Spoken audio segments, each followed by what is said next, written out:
Welcome to the NATA Student Leadership Committee podcast, your first real job as an athletic trainer. My name is Tim Weston. I'm Director of Sports Medicine at Colby College, where I've been for the last 29 years. Before that, I worked in the professional and secondary school setting. I've volunteered at various levels of the NATA at state, district, and national levels. I'd now like to introduce our co-presenter, Kristine Popelka. Kristine? Hi, everyone. Thank you for listening. As Westy stated, my name is Kristine Popelka. I am just finishing my third year here at Colby College. Before that, I did my undergrad at the University of New England, and then I went on to earn my master's degree at Central Connecticut State University. This is a topic that I love talking about. I'm always eager to talk to young athletic trainers, and the Westy and I have done this presentation multiple times at different district meetings and to various AT programs.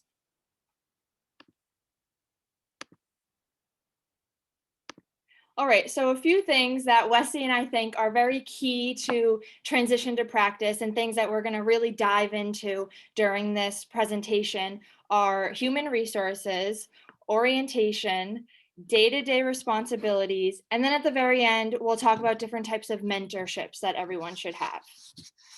So the first one is human resources. First one of these four key components that we're going to talk about.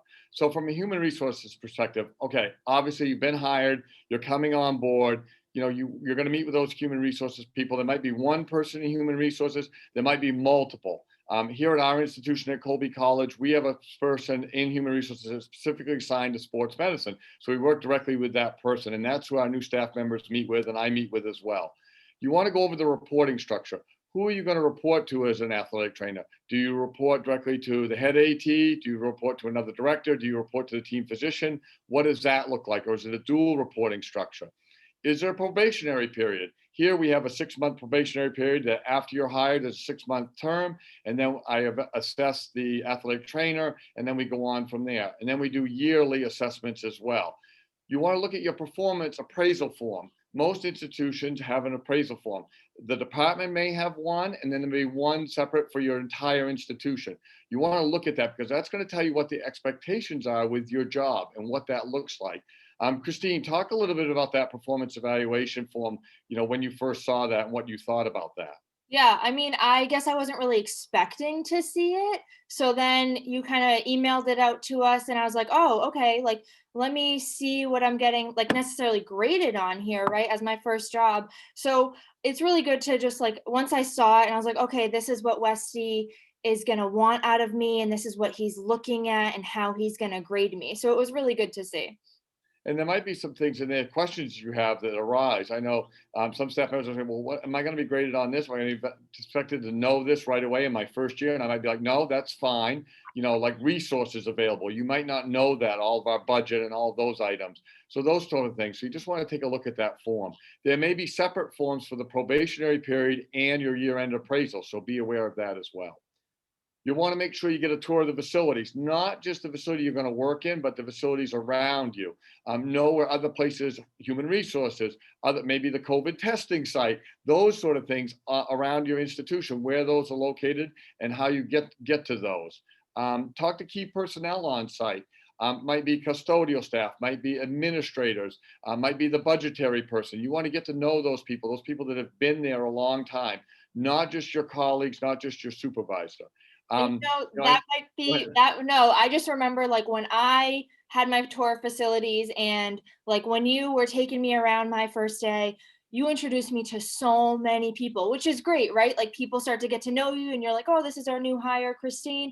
But on my end of it, I was so overwhelmed. I was like, I have no idea who these people are. So just know that those first few days might be overwhelming, but you're going to get to know those people eventually. That's kind of just the first initial encounter. You're not going to remember everyone's names, or you're not going to remember all the titles of which coach and everything. So it's okay to then go ask the questions later on. And I know Westy introduced me to someone and we walked away and I was like, who was that? Will I be like communicating with this person, or what kind of relationship will I be having with them? So it's overwhelming at first, but once you get into the job, you get to know them better. And you have to remember that your supervisor's probably been there a bit longer, so it's just kind of automatic for them. So I tend to kind of forget that. So I have to remember not to overload the staff. And then really, if there is a key person that they really should know, like our facilities person or something like that, I make sure that this is a person you should remember. Take this person's name down, put this person's number in your cell phone. If you get locked out of the facility, this is the person you want to call, those sort of things. Make sure you get your parking permits, your keys, your ID, your everything you're going to need for access to the facility you're going to be. And then finally, you want to talk to HR a little bit about professional development. Not the CE part of that. That'll come from your supervisor, your BOCCEs that you're going to need to take. But ask about professional development, like, do I get reimbursed for that? Are they all virtual, or can I travel to conferences? What does that look like? Who reimburses me for that? What budget does that come out of? Am I able to do that? So talk a little bit about how you can advance your professional development. Some of that will be human resources, and some of that will be with your supervisor. So now I'm going to turn over the part of human resources to Kristine. She's got some really great insight on that. Yeah, I mean, as a young, starting your first real job as an athletic trainer, I think the last thing on my mind was human resources. Was all worried about what sports I was going to cover, not human resources. But I just want to talk about a few things that you should know and kind of things that you should be aware about. Some first things are salary, right? You want to talk about what your actual salary is, what's written in your contract, what type of benefits you'll be having. This was all new stuff to me, right? We never have benefits and any of that. So it's just important to know that that's what you're getting yourself into. Same thing with like, will you have direct deposit or payroll? How are you going to get paid? Here at Colby, for instance, I get paid monthly, which kind of affects how you're going to pay your rent, how you're going to pay your bills. You kind of want to know what to expect when you're starting that position. If you get direct deposit weekly and things like that. Another big one is health insurance enrollment. So you might want to talk to your parents first and see what's the better option. Is it better for you to stay on your parents' insurance until you're 26, or is it cheaper for you to take your own insurance through this new institution that you're going to be working for? Be aware that there are different forms that you're going to have to fill out, W-9 forms, I-9 forms, there's payroll deductions, right? This kind of is all overwhelming at the beginning, but it's just something to keep in mind that you'll have to do. For retirement, so our first day, I think it was my first or second day, Westy, right? Like That's of my right. real job. Your retirement question. Yeah. So Westy, like, I think walks us over to HR and is like, okay, you're going to spend the next like 6 hours here with HR doing all of this. And we're like, okay, yeah. So we're sitting there, there's a big group of us of new hires, and we're filling out paperwork. And the first one is retirement. And the lady's like, okay, put how much you want to put into retirement every year or every month, every payroll. And I looked at her and I was like, I have no idea what's a normal amount to put into retirement. Like, what is a normal amount? You know what I mean? Like, as we're young, we're not thinking that long term ahead. And then also, like, who is your life beneficiary? Like, you're putting down, like, you have life insurance, right? So you want to think about who are you putting down as 100%, your parents 50%. Another big thing is vacation and time off. I know that as a young athletic trainer, I was very confused on this. I didn't know how many vacation days I had, how this worked, how many I accumulated, how sick days worked, or if you can roll over. So what's really important is to just ask these questions and know when you start, so you can kind of expect what's going to happen to you. But like, Westy, should I have asked these to you, or should I have asked these when I was at HR? Because we're a 9-month contract here, so it's a little different. Who should I have really gone to these questions with? I think it kind of both ends. I think probably we should have had a discussion in first. And I think that's something I've added to my orientation of new staff members. Talk a lot of time out, because a lot of ATs have either a 9-month, 10-month, or 12-month contract. What does that look like? Do you get paid over the 12 months for a 9-month contract, or you just paid for 9 months? And then the time off, very confusing. A lot of times our institution will shut down and everybody's done except for security and facilities, yet the athletic trainers are still working. We have practices and games. So how does that affect us? So I think it's a dual role. Your supervisor needs to talk to you about time off and how that works. If you take a half a day versus a whole day, if you get a weekend off, does that count? How does that work? And then the follow-up questions with us, all that time off goes into HR. We recently had an employee that that left us. And so at the end, when you leave an institution, you have to figure out what your sick days are, what your time off is, because you're going to get that back in a benefit package when you depart. So you need to make sure that that's really being tracked appropriately. So I would say, to answer Kristine's question, needs to be both. The supervisor needs to do a really good job, and HR needs to do a good job as well. And regardless if you're working at a college or if you're working at a high school, you need to find those people and ask these questions. Very important. I think I can't emphasize enough human resources. I think it's one of those things that it's not talked about, and it's one of the first things you encounter even before you get into what we're going to talk about next, orientation at your facility. So let's move into that. Let's start talking about orientation facility. This is number two, a big number 2 point. Expectations. You want to talk to your supervisor. What are my expectations? What's my daily schedule? What's our weekly schedule? What's my monthly schedule? What am I providing medical services for? When do I need to close up? When do I need to open the athletic training room? When do I need to report to work? What about other Zoom meetings? How does that work? Does that factor into my day? All of those things you need to talk to your supervisor about and make sure you've got that absolutely clear. Kristine, talk a little bit about our schedule and how sometimes it gets changed around a little bit. I mean, we, as any athletic trainer, I'm sure schedules kind of change around, practices change or games change. So you just want to know, like, how am I going to find these changes out? Is this going to be through Westy because he's the head AT here? But if you are at a high school and you're alone, you need to figure out who you're going to find these changes out, and just always ask, especially right at the beginning. You're new, you don't really know what's going on with the schedule, so just be sure to ask of what's expected out of you, when you're expected to be there. And for instance, Westy brought up too, like, so if I'm on the board and if I'm supposed to be covering this team, am I supposed to go out to their practice or can I stay in? Which teams do I have to go out for every hockey practice, or can I stay in the AT room? So these are all things you have to ask your supervisor. And when Kristine refers to the board, we have a big board, both we have a digital, but we have a big board written out schedule. So we do the monthly schedule for all the staff here so they can really see it, and we can assess any issues or problems that we might have. But you really need to know what your schedule is. The next thing I would talk about a little bit is professional ethical boundaries. Very, very important. You're going to have a lot of patient interactions. You're a young athletic trainer. You may be dealing with younger patients, either at the secondary school or the collegiate level or at your other institution. And it's really important. Kristine's going to talk a little bit more about that, but I just want you to be aware of, your patient interactions, your social media, and your fellow colleagues and staff members. It's really important to set those boundaries early. It's better, I'm going to tell you right now, to set them very, very rigid and very tight early on. And Kristine's going to give you some great examples of that, but really need to set that early. Then you can always relax it a little bit as you move along. So I'll let Kristine take over from this portion. Yeah, with professional boundaries, I'm not gonna lie, it's hard at the beginning. You are young, especially at, like, when I first started at a college setting. The kids are young. I'm also young. You're fresh out of college. You're kind of still in that weird transition mode, and yet you're here to be a staff member, and you're here for their health and safety.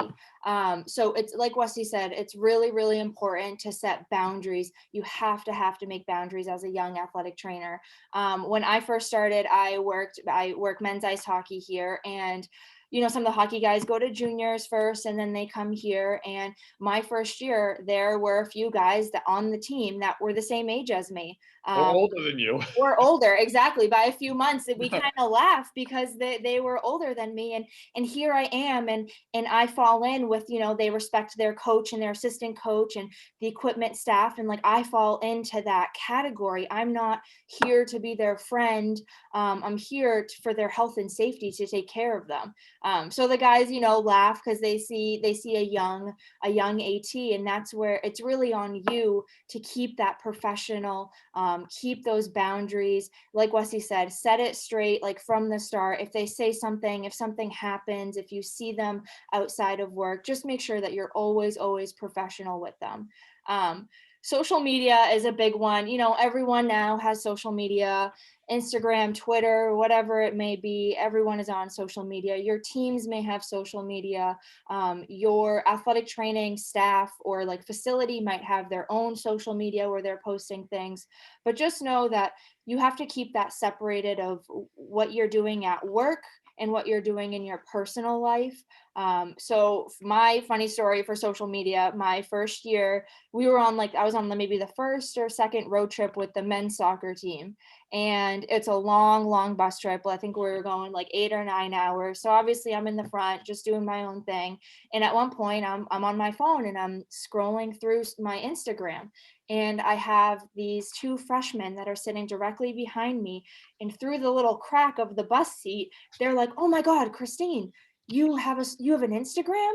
And I was like, "Yeah, this is my personal Instagram." They're almost in shock. They're like, "Oh yeah, you have a life outside of athletic training, right?" And so they instantly go on Instagram and find me and request me. The professional boundary thing to do here. And what I did was I turned around to them and I said, "Guys, I can't follow you on Instagram. That's not professional of me. Would you follow your coach, his personal account? No, you wouldn't. So you can't necessarily follow me in my personal account."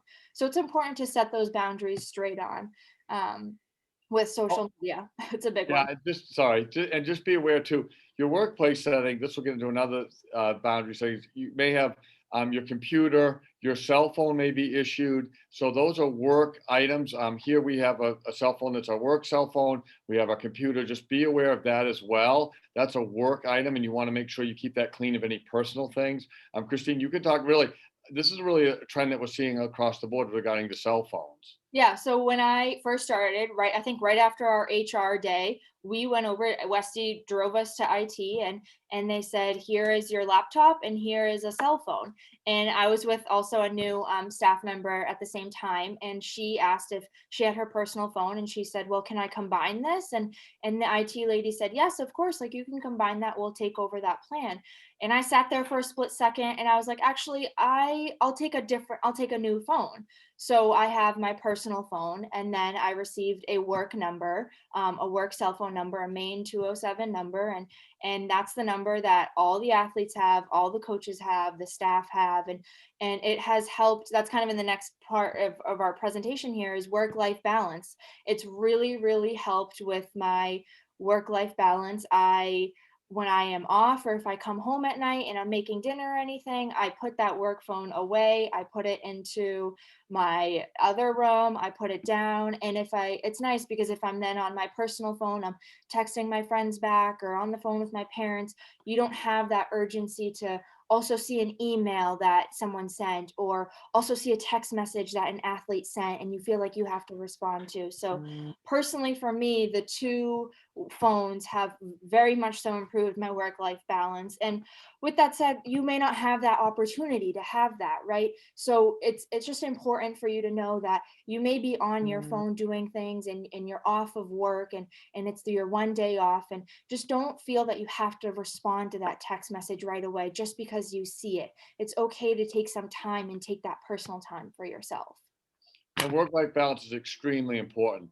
From a supervisor's perspective, if I can give people time off or they have time off, it's going to allow us to give better patient care. If Kristine has a day off or she's away for the weekend or taking a few days off, it's great because she comes back, she's fresh, she's ready to go, and she's going to be really engaging. And I think I can't emphasize enough, you need to talk to your supervisor about work-life balance. You need to have the discussion like, look, I have a wedding coming up, or we have a family function, or I need to go home for this event. All of those things. Make sure you talk to your supervisor well in advance. I think this is where young ATs sometimes they're a little nervous to go in and ask their supervisor. I know Kristine was, and some of other ATs. I'm like, just come in and tell me, hey, I need this day off in October. That's fine. You can have it. Let's get it scheduled out. Let's work it out now, rather than you do that in the week before and you've been too scared to tell your supervisor. Very important you have work-life balance. Very important you shut things off. Obviously, there's going to be times that I may need to reach out to Kristine because we had an emergency situation. I want to make her aware of it, but rarely do I try to do that. I really try to respect everybody's time off, and they respect my time off as well. So very, very important to have work-life balance. It's really hard as a young AT. I know that you want to impress your supervisor, you want to impress your colleagues, you want to impress your workplace, but you need to take that. As you get further along in your career, you realize how to do that and how to do that effectively. So just be aware of that. I want to add really quickly on that too, is as a young athletic trainer, your first job, you have this need to prove yourself. And this is with any job, not just athletic training, but you feel this need to always be at the office and always stay late or be there early and respond right away, and you're kind of proving yourself to your supervisor and to everyone else that you are there and you're there for that job. But you then later on you kind of realize, like, you know what, just like Westy said, like you do have to take that time to step back. Like, you get the job done when you're asked to, but it's also okay to step back and have those days off for yourself, for sure. And make sure your supervisor is setting some boundaries. Christine knows this. I've kind of set the boundaries. I was like emailing, texting the staff at all hours of the day and night. Now I kind of have like 8 o'clock in the morning, Mhm. especially if they're working at eight. Anything after eight, I think is okay, even if they're not coming into the afternoon. I send out emails or text messages after eight, and then I try to respect after like 7 p.m., 6, 7 o'clock at night. Day's kind of done. Unless it's something urgent, I don't send anything out to the staff. So just make sure you communicate that with your supervisor, which gets us into the day-to-day responsibilities. Okay, you're on the job. We've talked about some boundaries. We've talked about work-life balance. What's the first thing you really need to do? Make sure you're reviewing your emergency action plans. I can't stress this enough. We've had several ATs start off, and day two, we're calling the ambulance because we've got some kid down on a far field. You need to know the emergency procedures for your indoor and outdoor facilities, all of your facilities. Make sure you review them.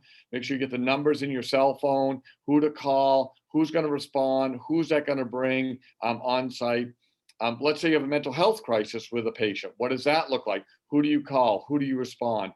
And then the follow-up referral process. After you're done that emergency procedure, do they need to see your team physician? Do they need to have follow-up care? Do they need to see the counselor on call? Or maybe some academic assistance if you're at a collegiate or secondary school like us.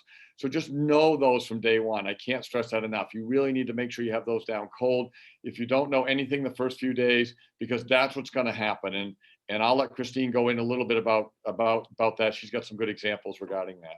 Well, I have a question for you, Westy, though. So, Okay. like, let's say I have we just talked about work-life balance, but let's say I am working a late practice and I have a student athlete with a mental health crisis.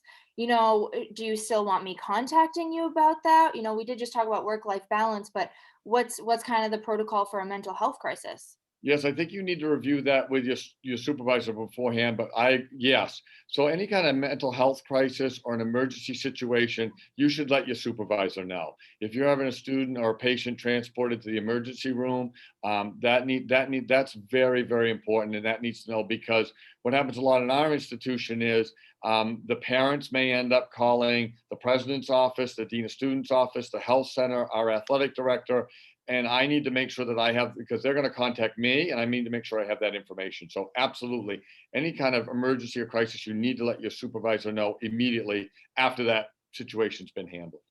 Yeah, definitely. Okay.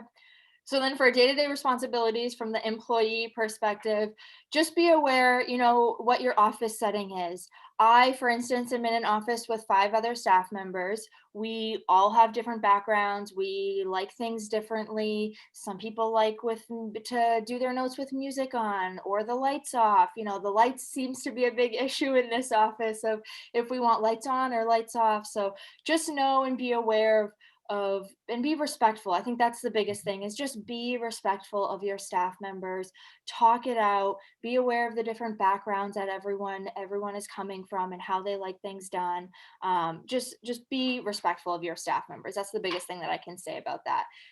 Know what you're going to do when you're opening and closing the athletic training room, right? Like, that's really a day-to-day responsibility. I think when you first start, you're all excited about what sport you're going to have, and you're like, yes, like, I'm going to have men's soccer and men's ice hockey. But then you're actually in the nitty and grit of it, and you're coming in at 5:30 a.m. in the morning for a soccer practice, and you're like, oh no, what do I do now? How do I open the athletic training room? What does when Westy walks in at 8 o'clock, what does he expect out of me now that I've been here since the morning? And what little things need to be done in the AT room? Or even the opposite end of that, what needs to be done in order to close the AT room? I remember I was like maybe a week into the job here, and everyone was leaving and I was late covering a volleyball practice or something.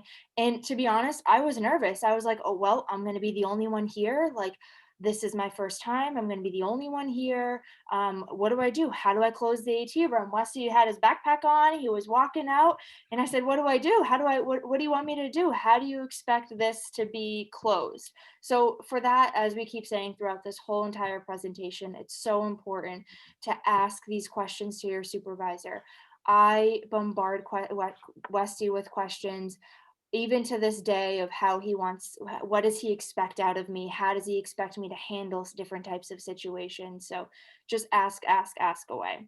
Um, Yeah, another, don't be afraid to ask. I think yeah, I can't emphasize that enough as yeah, well. I think it's better not to do something and yeah, not ask, yeah, and then it's like, okay, why are you doing this? And you get into maybe not a good habit, or maybe something that you shouldn't be doing, or a protocol that's not being done right. So make sure you ask the questions. And I expect as a supervisor, when we hire a new staff member, I know that they're going to be in my office all the time asking questions, and that's fine. I also think you can ask questions of your coworkers.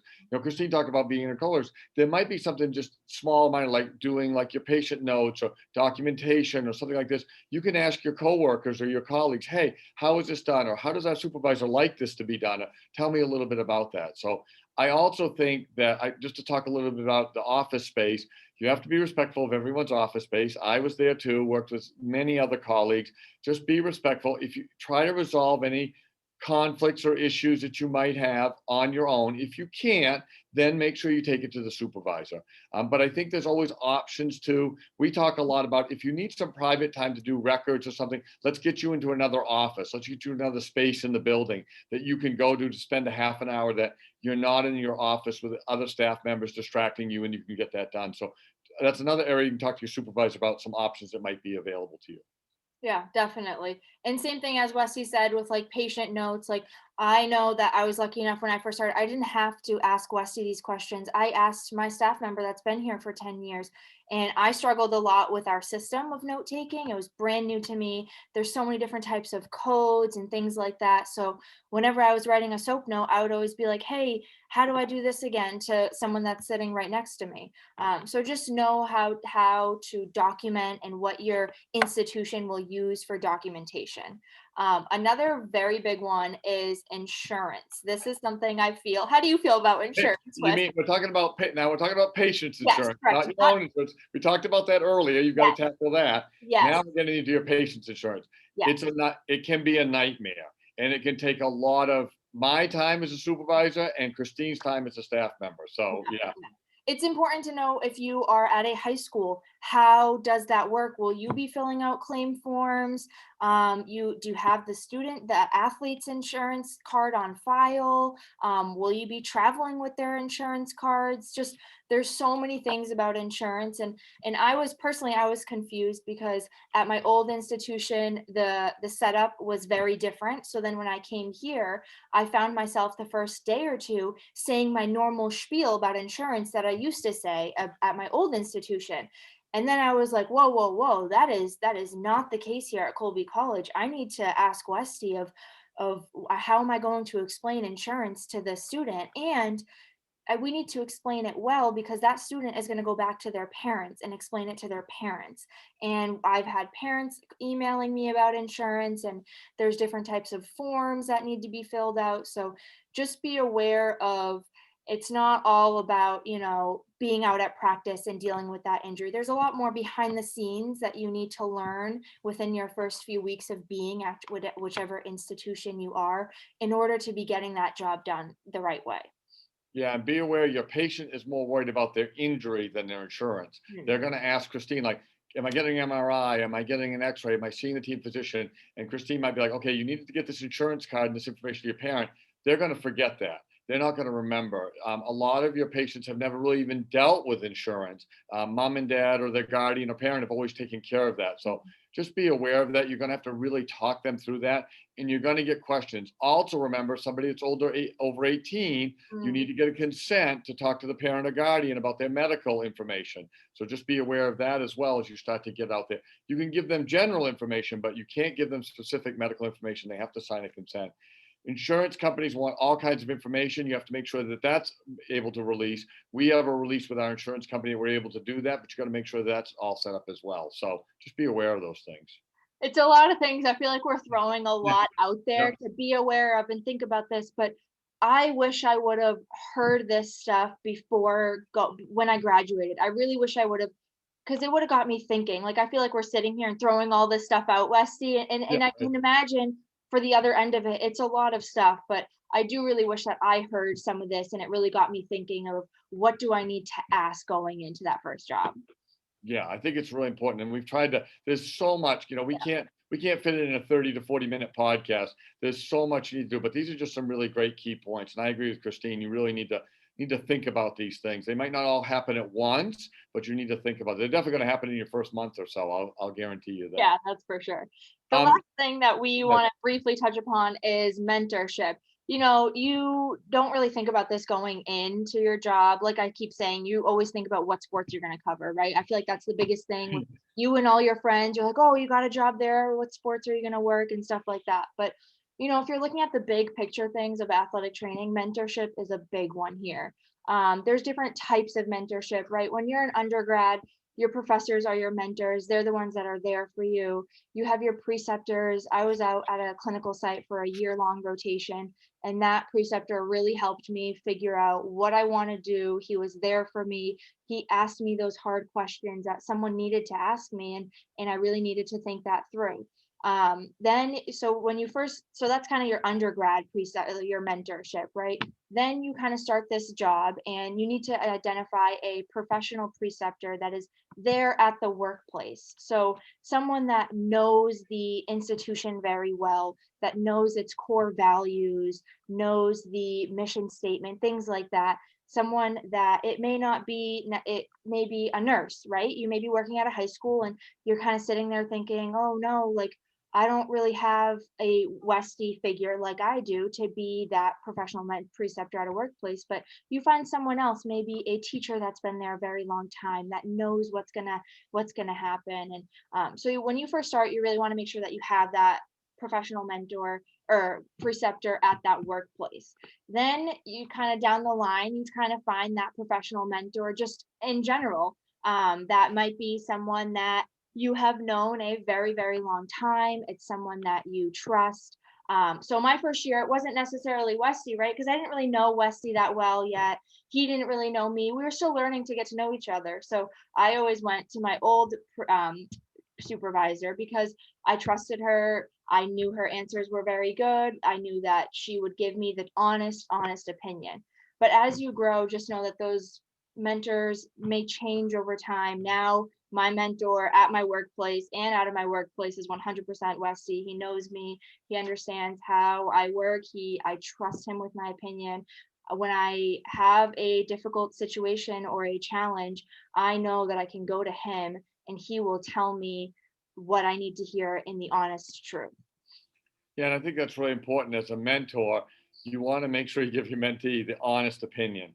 And you may have, Christine brought up a good point, multiple mentors. Mhm. So you may have a mentor at the workplace. You may have a mentor from your former educational setting. You may even have another outside mentor, something you were volunteer or something you were doing, and it's a different mentor altogether.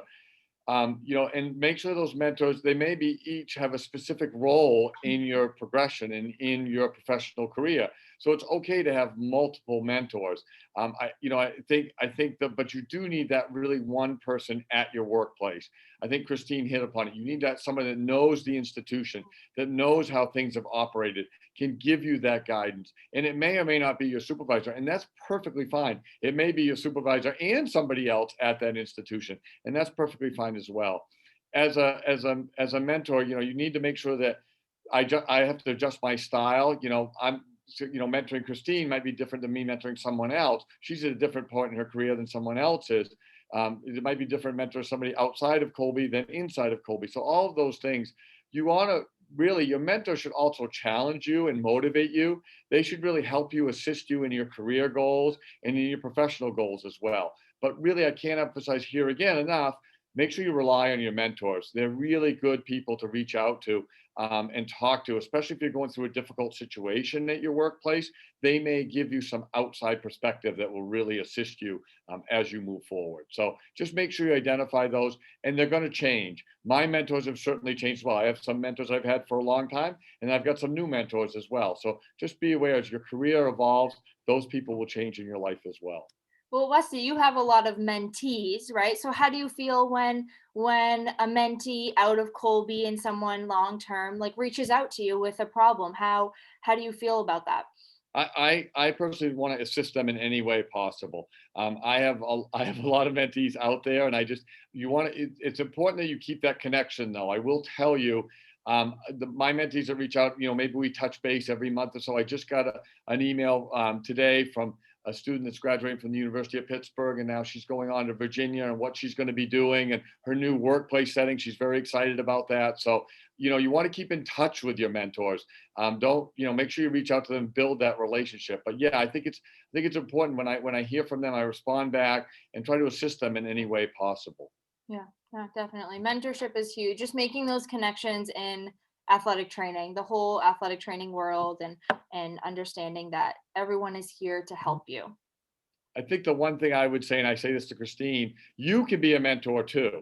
So Kristine talked about early on that we've given some talks at some curriculum programs, actually Kristine's undergraduate curriculum program. You can go back and be a mentor. Believe it or not, even at your age, you can be a mentor to those student athletic trainers that are coming up. And you can give them some of this insight information that Kristine is like giving today. It's very, very important. So don't think that just because you're a young AT and you're just starting out in your career, you can be a mentor as well. It's really important for that. Yeah, definitely. Like if you're starting your first job and you're still really close with your senior athletic trainers that are about to graduate, you can be texting them every day and be like, hey, this just happened. Hey, no, basically everything that Westy and I are really saying now is you can also be relaying that information to your fellow undergrad friends in the programs. So just overall, we really wanted to touch upon these 4 key points and that we feel are very, very important to transition to practice with being human resources, orientation, day-to-day responsibilities, and mentorship. We really hope that we gave you a little bit of insight on those 4 things. And we would like to thank you for listening to our podcast. Here is our contact information. Any questions you have, like we said, feel free to reach out, and we'll happily get back to you. And thank you again to the NATA Student Leadership Committee. Really appreciate their allowing us to have this time and give this podcast. It's been really a great experience for both of us, and we appreciate that. And as Kristine said, I'll just echo that. Please feel free to reach out to each of us with any questions or comments or concerns that you might have. We welcome that. So thank you again.